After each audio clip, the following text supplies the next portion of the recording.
নমস্কার, কেমন আছেন সবাই? বাংলা ইনফরমেশন ইউটিউব চ্যানেলে আপনাদের সবাইকে স্বাগত জানাই। আজকে এসেছি আরও একটি নতুন ভিডিও নিয়ে। আজকে আলোচনা করব ইন্টেলিজেন্স ব্যুরোর তরফ থেকে একটি রিক্রুটমেন্ট নোটিশ জারি করা হয়েছে, সেই বিষয় নিয়ে আজকে আলোচনা করব। তবে আলোচনা শুরু করার আগে সবার কাছে বলি, আমার এই ছোট্ট চ্যানেলটিকে তোমরা লাইক করো, সাবস্ক্রাইব করো এবং পাশে থাকা বেল আইকনটিকে অন করে আমার সঙ্গে থাকো।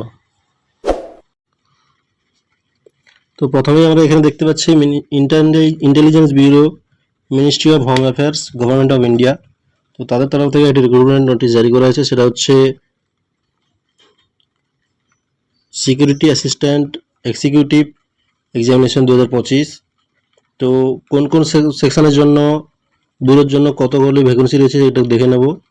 সেটা হচ্ছে প্রথমে দেখতে পাচ্ছি আমরা আগরতলা জন্য রয়েছে বাংলা ভাষা, কোকুরু, চাকমা এবং বিভিন্ন ভাষা রয়েছে, এবং তার সঙ্গে রয়েছে ভ্যাকেন্সি রয়েছে টোটাল 67টি। এবং আহমেদাবাদের জন্য রয়েছে গুজরাটি, টোটাল ভ্যাকেন্সি রয়েছে 307টি। আইজওয়ালের জন্য রয়েছে টোটাল 53টি ভ্যাকেন্সি, এবং অমৃতসরের জন্য রয়েছে পাঞ্জাবি ভাষা এবং টোটাল ভ্যাকেন্সি রয়েছে 74টি। বেঙ্গালুরুর জন্য রয়েছে ভ্যাকেন্সি 204টি, এবং ভোপালের জন্য রয়েছে ভ্যাকেন্সি 87টি। ভুবনেশ্বরের জন্য রয়েছে ভ্যাকেন্সি 76টি। চণ্ডীগড়ের জন্য ভ্যাকেন্সি রয়েছে 86টি। চেন্নাইয়ের জন্য ভ্যাকেন্সি রয়েছে 285টি। দেহরাদুনের জন্য ভ্যাকেন্সি রয়েছে 37টি। দিল্লির জন্য ভ্যাকেন্সি রয়েছে 1124টি। গুয়াহাটির জন্য ভ্যাকেন্সি রয়েছে 124টি। গ্যাংটকের জন্য ভ্যাকেন্সি রয়েছে 33টি। হায়দ্রাবাদের জন্য ভ্যাকেন্সি রয়েছে 117টি। ইম্ফলের জন্য ভ্যাকেন্সি রয়েছে 39টি। ইটানগরের জন্য ভ্যাকেন্সি রয়েছে 180টি। জয়পুরের জন্য ভ্যাকেন্সি রয়েছে 130টি। জম্মুর জন্য ভ্যাকেন্সি রয়েছে 75টি। কালিম্পংয়ের জন্য ভ্যাকেন্সি রয়েছে 14টি। কোহিমার জন্য ভ্যাকেন্সি রয়েছে 56টি। কলকাতার জন্য ভ্যাকেন্সি রয়েছে 280টি। লের জন্য ভ্যাকেন্সি রয়েছে 37টি। লখনৌর জন্য ভ্যাকেন্সি রয়েছে 229টি। মিরাটের জন্য ভ্যাকেন্সি রয়েছে 41টি। মুম্বাইয়ের জন্য ভ্যাকেন্সি রয়েছে 266টি। নাগপুরের জন্য ভ্যাকেন্সি রয়েছে 32টি। পানাজির জন্য ভ্যাকেন্সি রয়েছে 42টি। পাটনার জন্য ভ্যাকেন্সি রয়েছে 164টি। রায়পুরের জন্য ভ্যাকেন্সি রয়েছে 28টি। সঙ্গে রয়েছে রাঁচির জন্য ভ্যাকেন্সি রয়েছে 33টি। শিলংয়ের জন্য ভ্যাকেন্সি রয়েছে 33টি। সিমলার জন্য ভ্যাকেন্সি রয়েছে 40টি। শ্রীনগরের জন্য ভ্যাকেন্সি রয়েছে 58টি, এবং শিলিগুড়ির জন্য ভ্যাকেন্সি রয়েছে 39টি। সেই সঙ্গে ত্রিবান্দ্রমের জন্য ভ্যাকেন্সি রয়েছে 334টি। বারাণসীর জন্য ভ্যাকেন্সি রয়েছে 48টি, এবং বিজয়ওয়াড়ার জন্য ভ্যাকেন্সি রয়েছে 115টি। টোটাল ভ্যাকেন্সি থাকছে আনরিজার্ভদের জন্য থাকছে 2474টি ভ্যাকেন্সি, ওবিসিদের জন্য থাকছে 1015টি, এসসিদের জন্য থাকছে 574টি, এসটিদের জন্য থাকছে 426টি, ইডব্লিউএস ক্যান্ডিডেটদের জন্য থাকছে 501টি, এবং টোটাল ভ্যাকেন্সি থাকছে 4987টি। তো এই যে এক্সামিনেশনটি হবে সম্পূর্ণভাবে গ্রুপ সি এক্সাম, অর্থাৎ সেটা হচ্ছে general central service group C, non gazetted, এবং পে স্কেল থাকছে লেভেল 3। সেই সঙ্গে থাকছে কোয়ালিফিকেশন ম্যাট্রিকুলেশন, অর্থাৎ মাধ্যমিক পাস হয়ে থাকতে হবে। সেই সঙ্গে থাকতে হবে তোমরা যে কেন্দ্রের জন্য আবেদন করবে সেই কেন্দ্রের লোকাল ভাষা অবশ্যইভাবে জানতে হবে। সেই সঙ্গে থাকছে এজ লিমিট 18 থেকে 27 বছর, 17/8/2025 তারিখের হিসাবে বয়স হতে হবে 18 থেকে 27 বছর, তার উপরে হলে কিন্তু হবে না।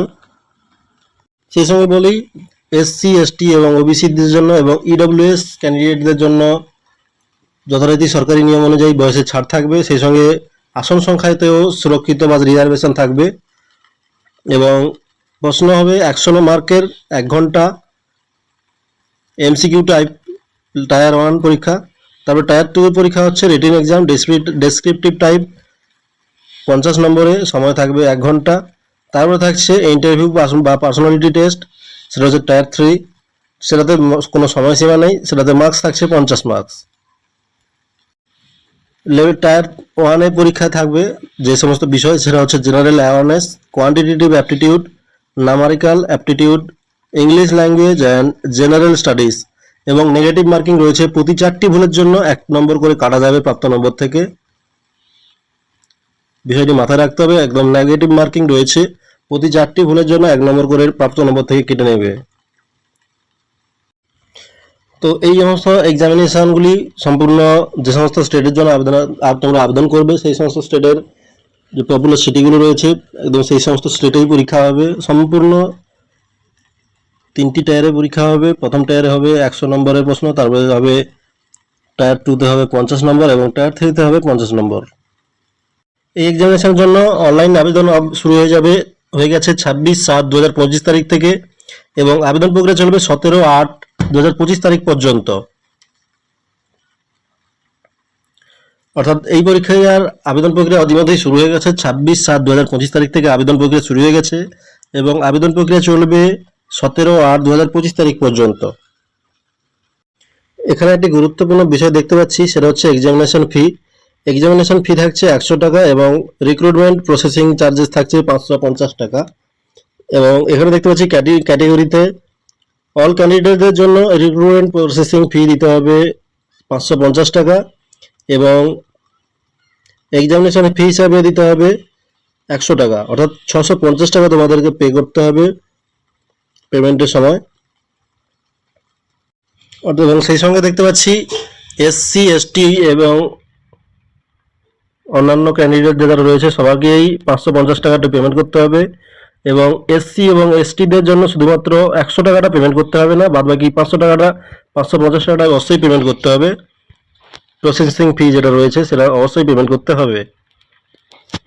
তো বন্ধুরা, যারা আবেদন করতে চাও তারা তাড়াতাড়ি আবেদনটা করে ফেলো। আবেদন প্রক্রিয়া শুরু হয়ে গেছে ইতিমধ্যেই 26/7/2025 তারিখ থেকে এবং আবেদন প্রক্রিয়া চলবে 17/8/2025 তারিখ পর্যন্ত। এবং আবেদন ফি থাকছে 100 টাকা, সেই সঙ্গে প্রসেসিং ফি থাকছে 550 টাকা এবং এই প্রসেসিং ফি সবাইকেই দিতে হবে এবং আবেদন ফিটা SC এবং STদের জন্য দিতে হবে না। সেসব বলি, আমার যে ভিডিওটি ভালো লেগে থাকে তবে একটা লাইক করো এবং চ্যানেলটিকে সাবস্ক্রাইব করে পাশে থাকা বেল আইকনটিকে অন করে আমার সঙ্গে থাকো। ধন্যবাদ।